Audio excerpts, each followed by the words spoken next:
Hello fellow fabricators. In this video, we're going to explore how we can test the data engineering functionality we develop in Microsoft Fabric notebooks. This is part 3 of the Titanic Diagnostic Analytics video series. As a recap, our objective in this series is to build a data product that adopts a medallion architecture to ingest, process and project data by promoting it through the bronze, silver and gold areas of the data lake. Now, the purpose of this data product is to create a Power BI report that allows users to interactively explore the passenger data from the Titanic to understand patterns in survival rates. Now, in this specific video, we're going to look in more depth at the work we are doing to project data to the gold layer of the lake. This part of the process is orchestrated by a pipeline called Project to Gold. And if we look at that pipeline, we can see it's really simple. It has one notebook task that runs a Project to Gold notebook. Now, we love notebooks in Microsoft Fabric. They have a lot going for them. The interactive experience of the notebook allows you to write code in code cells, to run those cells, and to observe and capture the output from that code. You can also capture documentation alongside the code cells in the form of Markdown. And through the use of headings in your Markdown, you can also help to organize your notebooks in Fabric, because Fabric will generate a dynamic table of contents based on those headings. Now, given the interactive nature of these notebooks and your ability to capture your thoughts alongside your code, notebooks are a great place to start to explore and experiment with data. And because these notebooks run a series of cells from top to bottom, you can also view them as a means of orchestrating an end-to-end process, with each cell in the notebook defining a step in that process. And notebooks are just super flexible. You can use them for a range of tasks, from early stage data exploration to doing your production data wrangling to training machine learning models. But given this flexibility, there are also some potential pitfalls with notebooks that you need to be aware of and to avoid. Notebooks that have been developed for the purpose of exploration and prototyping have a bit of a habit of being put into production without any refactoring to make them production ready. And here are a few examples of what happens when you don't put that work in to apply good software engineering principles before you put a notebook into production. Firstly, notebooks can be very sensitive to changes to upstream data sources, such as schema changes or issues with data quality. Notebooks can also appear to operational teams who look after them over the long term as a bit of a black box. They can do a huge amount of work in a notebook, but there's very little observability. And what we mean here is there's no logging and no alerts out of the box with notebooks. And then when problems do occur in a notebook, how do we detect them and apply an appropriate operational strategy? Do we retry the notebook and hope it'll work? If we try it again, do we fail the whole process and wait for human intervention? Another issue with notebooks is that it can grow organically over time, especially during that sort of exploration phase of the project. And you can end up with a lot of code spread throughout the notebook that's difficult to unpick and understand and to maintain. And it's going to be difficult to pick up a notebook and make changes to it in the future if something needs to change. And finally, there's no formal testing in place to provide quality assurance. And this is common. So we tend to have a low degree of confidence about the code in the notebook functioning consistently and reliably over time. Now, throughout this series, we're aiming to show how Fabric can deliver important DataOps principles. All of the pitfalls I've just talked about with notebooks can be addressed by applying these principles. And the good news is that there are methods and tools out there to help us with this. We just need to apply them. Now, in a previous video, we covered data validation. So please go back and have a look at that. We'll have a look at building observability into Fabric notebooks in a future video. So in this video, we're going to focus on how we can develop our code so it is easy to test, and then how we can automate that testing. And we'll also show you how the spin-off benefit of this is that we're going to end up with reusable clean code that's easier to maintain and evolve. So to drive this approach, we'll aim to adopt the principle of test-driven development. This is where you write the tests first and then write the code to make those tests pass.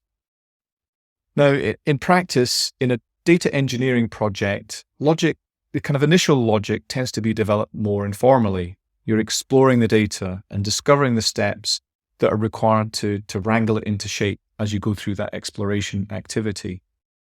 But this test-driven development philosophy can still be applied because it will drive the subsequent refactoring of that code to put it into more modular units of data wrangling functionality that allow us then to apply a suite of tests to each of these units of functionality to prove they're working as intended. Now, in this project, to help us apply this approach, we've developed 3 separate notebooks.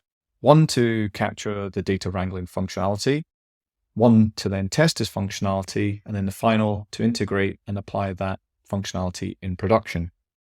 Now, doing all of this costs time and effort, but we believe it delivers dividends over the long term. You're going to get benefits that will pay off time and time again over the lifetime of your data product.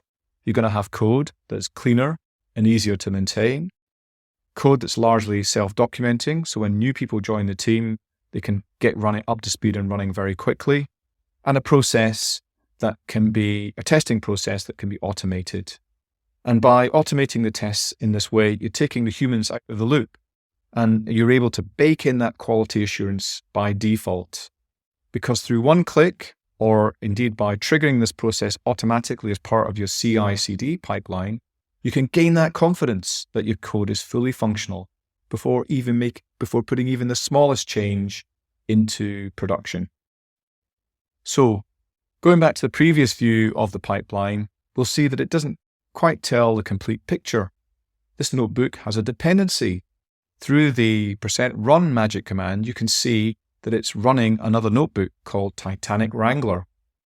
And we also know that there's another notebook in another pipeline called Titanic Wrangler Tests that had a dependency on that notebook. And this is how we apply those principles I talked about before. One notebook at the top, which defines the functionality. Another notebook on the right here, which tests that functionality and proves it works. Then a final notebook that puts that functionality into production as part of the wider data wrangling processing that we want to do. So let's step through these notebooks one by one to understand what's going on in a bit more depth. So starting with the Titanic Wrangler, this serves just one purpose, to define the Titanic Wrangler class.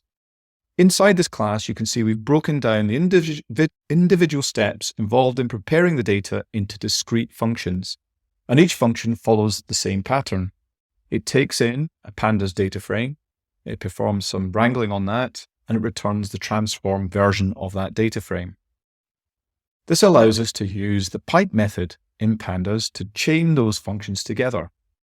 And this approach enhances code readability. We can simply review the chain of functions that are being called to understand what is happening, in what order, to wrangle the data end to end. We've effectively achieved self-documenting code. And by encapsulating each transformation step in its own function, we've also made the code more modular. And you can see how it would be easy to add additional steps into this modular structure that we've got. The code's more maintainable, and essentially, it's also made the task of testing the code more straightforward, as we'll see. So let's jump over to that testing notebook to see how those tests are performed. Here you can see we've written a set of test methods to test some of the more complex methods in our Titanic Wrangler class. We've adopted the arrange, act, assert pattern from mainstream software engineering, and this involves 3 distinct phases to each test. The first step, arrange, sets up the necessary preconditions for the test. So generally, we're preparing the test data. The act phase then performs the action that you want to test. And finally, the assert phase verifies that the result of the act phase is as expected. It's verifying the outcome of the test. And if that assert phase fails, it'll fail the notebook. So that allows us to catch when tests are failing. Now, there's a bit of work to do to set up these tests, but once they're written, we've got them forever. We can run them anytime we need effectively for free. And this could even be automated as part of your development lifecycle. This investment in testing code can form part of your wider regression testing strategy, protecting you from those small changes, inadvertently breaking something significant, and the embarrassment that follows from that. So this is great stuff to have in place. And it's what we call establishing a pit of success. Quality is effectively baked in by default. You don't have to think about applying it. And then if we look at the final notebook, if it runs this code in a production setting, we can see, again, it's using the %run magic command to gain access to that functionality we developed in the Titanic Wrangler class. And you can see we're doing all of the other steps in the notebook here to prepare the various tables we're projecting to gold. So first of all, we load the passenger data from the silver area of the lake. Then, having loaded that data into a data frame, we pass that data frame to our prepare data method in the Titanic Wrangler class, which performs all of those steps required to clean and engineer new features in the passenger data. And by moving all of that code into a separate notebook, you can see how we've abstracted away all of that detail. It makes this main notebook much cleaner and easier to understand. We can still go away and look at that code to understand what's going on under the hood, but it keeps this main operational notebook really simple. You can see here we then prepare the dimension tables. A lot of that's really simple. The most complex dimension tables, we dynamically build an age dimension table spanning all of the ages in the notebook. And then we finally write all of the tables into the gold layer of the lake. That's it, job done. So we hope you enjoyed that. That's it for this video. In the next video, we're going to apply the new task flows feature in Fabric to help us better organize our workspace artifacts according to that medallion architecture that we chose to adopt in this use case. So that's coming soon. In the meantime, please don't forget to hit like, and if you've enjoyed this video, please subscribe to our channel to keep following our content. Thanks very much for watching. Bye-bye.